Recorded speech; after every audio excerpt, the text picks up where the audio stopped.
Puis le reprenariat, c'est quelque chose qu'on voulait parler Ben oui. ensemble. Avec la négociation, je pense que c'est un cocktail intéressant. Ben oui.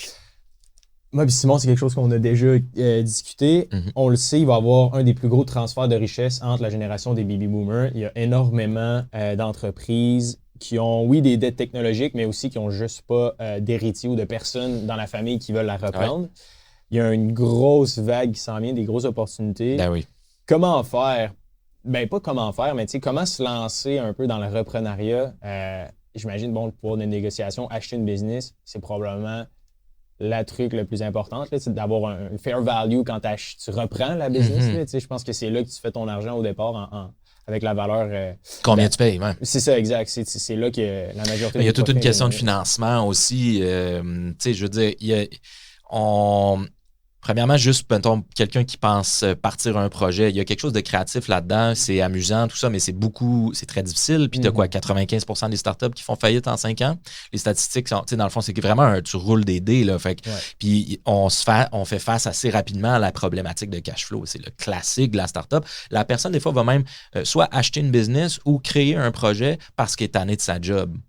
Puis ça, c'est un gros problème. Ou est-ce que tu vas créer une pression financière sur ton projet? Ben, c'est normal qu'un projet soit déficitaire ou qu'il ait de la misère à créer. Tu sais, créer un cash flow, créer une nouvelle forme de revenu from scratch, là, à partir d'une page blanche, c'est difficile. Ouais, c'est de la magie. Là. Ah oui, c'est vraiment incroyable. C'est une compétence qui est difficile à pull off. Fait que l'avantage du reprenariat vis-à-vis de l'entrepreneuriat, c'est que tu achètes des états financiers établis. Le niveau de risque est beaucoup moindre. Tu as quelqu'un qui a un track record, des fois depuis 20 ans. Donc, tu peux voir c'est quoi la rentabilité. Clientèle, des fois, exact. Tu achètes de la clientèle en même temps. Donc... Carrément. Puis ça, c'est des choses on peut parler, il y a différents. Parce que moi-même, il n'y a pas longtemps, j'ai fait un processus pour racheter un avocat qui partait à la retraite. Puis ça m'a permis de voir qu'est-ce que c'est négocier avec un boomer à la retraite. Puis honnêtement, c'était. En tout cas, moi, ce que je peux dire, c'est que. Ça s'est passé comment? Ben, en fait, c'est un peu. Je veux pas faire de l'agisme, mais. je vais faire de l'agisme. Mais je vais. Ouais, c'est ça. Quand tu te fais un mais après à dire ça, je suis pas raciste, mais non. Je fais juste dire que, mettons, on va mettre tous les entrepreneurs dans le même panier ou est-ce qu'on aime ça faire des bonnes affaires? T'aimes ça l'impression d'avoir fait un bon deal? Et ça se peut très bien que, parce qu'on est dans un... Bon, je vais repartir un pas en arrière. Ce qui se vendait, là, je ne sais pas si vous avez familiarisé votre audience avec le BAYA ou l'EBITDA. Là, pas vraiment, non. Bon, OK. Bon, dans le fond, si tu veux mesurer la rentabilité d'une entreprise, il y a un indice comptable par excellence qui est utilisé par tout le monde. Retenez ça, le BAYA ou l'EBITDA, essentiellement. BAYA. Exactement. Ben, vous le savez très bien, c'est quoi, je suis certain. On l'a déjà expliqué, on en a déjà parlé, mais pas plus que ça.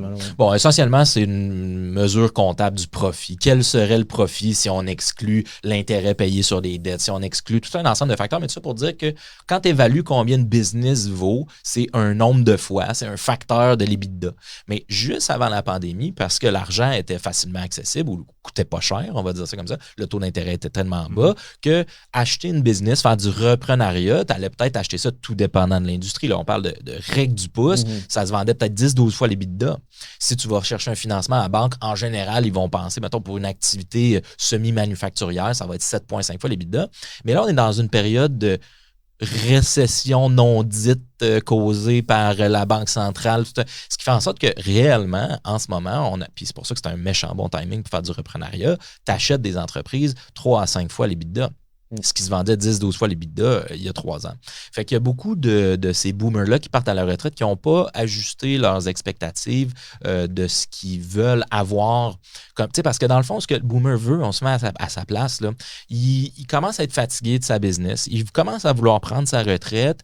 Il se met en vente en espérant que sa clientèle va être bien servie, tout ça, blablabla. Là, c'est toutes les fleurs marketing derrière ça. Mais la réalité, c'est qu'il veut un beau chèque pour fermer la shop, passer à d'autres choses. Fait que lui, ce qu'il veut, c'est vous donner le moins de balance de prix de vente possible, avoir le plus gros chèque possible. Donc, autrement dit, ça crée, pour utiliser des grands mots, là, une dichotomie entre les attentes du vendeur qui, lui, a commencé à penser à vendre un peu avant la pandémie. Finalement, ça s'affiche dans la pandémie parce que quelle période étrange, ça ne tente plus d'avoir ça à gérer. Il y a eu une baisse de clientèle. Mais moi, ce qui m'est arrivé, c'est qu'autrement dit, je me suis inscrit sur le CETEC. Je ne sais pas si vous avez parlé de ça avec vos... Oui, mais c'est justement là où tu vois le listings des entreprises. Oui, il y a full de sites, d'ailleurs, que je veux mettre sur... non, excuse-moi. Comme acquisition.biz. Ouais, acquisition.biz, occasionDaffaires.ca, il y en a plein, là. Il y a une liste, là. Puis pour le BAIIA, c'est bénéfices avant impôt, intérêt, amortissement. Ouais, je pense que c'est pas mal ça, exactement. Et en anglais, je le sais.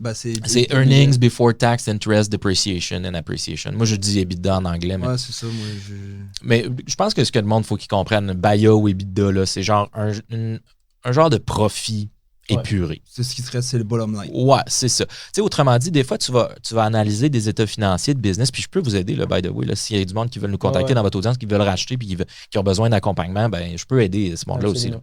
Mais, tu sais, dans le fond, il y a des fois des business que tu vas analyser que, il y a une belle marge de profit. Mettons, ils ont 50 000 de profit, puis ils veulent vendre 150 000. Fait qu'on va dire, mettons, c'est 3 fois l'EBITDA, ce qui semble être un bon deal.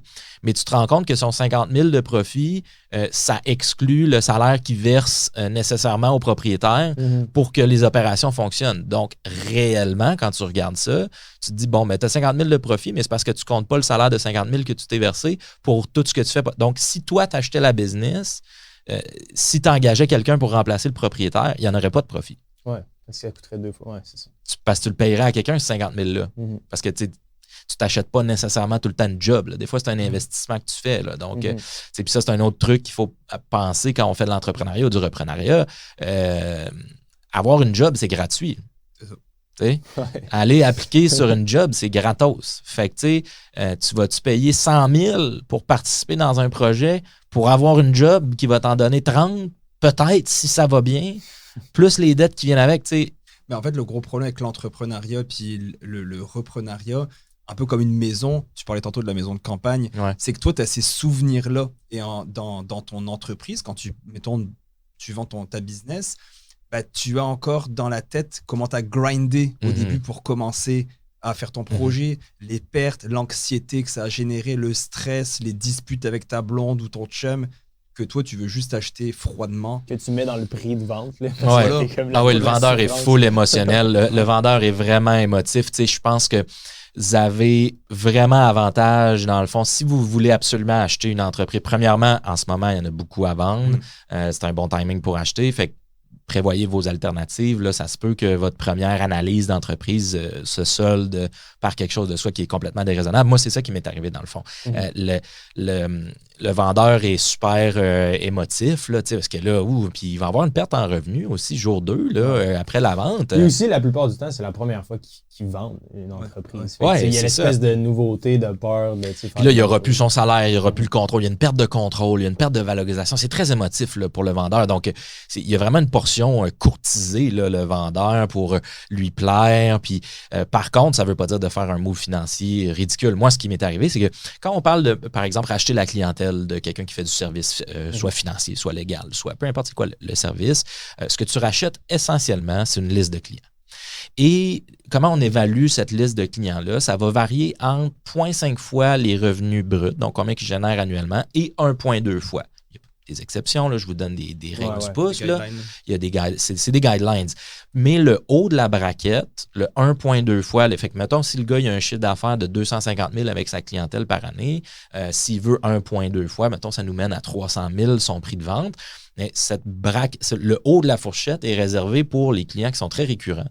Donc, mettons, un comptable qui a une clientèle corporative qui revient année après année depuis 20 ans, c'est probablement quelque chose qui vaut son 1,2 fois parce que tu le sais que les chances sont très bonnes que le client revienne. Mais là, moi, dans le cadre où mon boomer, il affichait qu'il y avait 450 000 de chiffre d'affaires, mais c'était son chiffre d'affaires pré-pandémique. Parce que la pandémie, il a rentré dedans. Puis quand tu regardes ses états financiers des 3 dernières années, c'était plus entre 200 et 250. Fait que là, tu dis, bon, OK. Mais le gars veut quand même le prix de vente qu'il affichait quand il faisait 450 000 de chiffre d'affaires. Fait qu'autrement dit, c'est pour ça que je parlais de dichotomie, c'est que la période économique est rough, puis le beau chèque reluisant là, que le boomer veut pour partir à la retraite, puis comme finir comme sur un dernier coup de circuit, la période économique ne se prête pas du tout à ça. Parce que pour générer un prêt pour acheter une entreprise, ça va te coûter un prêt à 7-8 facilement, avec des termes hyper sauvages. Le boomer n'aura pas son chèque là, comme il voulait. Non. Fait qu'ils vont peut-être préférer asseoir s'il n'est pas trop tard pour eux puis qu'ils ont encore du temps devant eux. Ils vont se dire, bon, ben, je vais m'asseoir sur ça pendant encore 2 ans au risque que ça soit encore pire dans 2. Fait que bref, il y a une grosse différence. Moi, c'est ça que j'ai réalisé. C'est que premièrement, il a fallu, quand j'ai fait le processus de diligence raisonnable, là, tu regardes, tu poses un tas de questions, tu regardes les états financiers, tu essaies de faire sortir une liste de clients. Je me suis rendu compte, OK, la gestion était... ordinaire, pour en faire un euphémisme. Là. C'était vraiment, on parlait de recevables qui équivalait presque à 1 an d'opération. Ce qui fait que, dans le fond, c'est quoi, tu n'as jamais collecté tes clients? C'est quoi qui se passe? C'est comme si tu te dis, OK, si tu ramasses l'enveloppe, tu achètes carrément les actions de la compagnie au lieu de racheter juste un actif qui est la liste de clients, tu te ramasses avec... En tout cas, il y a vraiment beaucoup de considérations. C'est dur de faire des règles du pouce. Fait que, si vous êtes pour acheter une business ou quoi que ce soit, appelez-moi, appelez du monde compétent parce que il y a tellement de façons de se faire rouler dans la farine, là. Je veux dire, chaque cas est un cas d'espèce. Mais c'est-tu le bon timing pour magasiner, pour acheter une business plutôt que d'en partir une? Définitivement.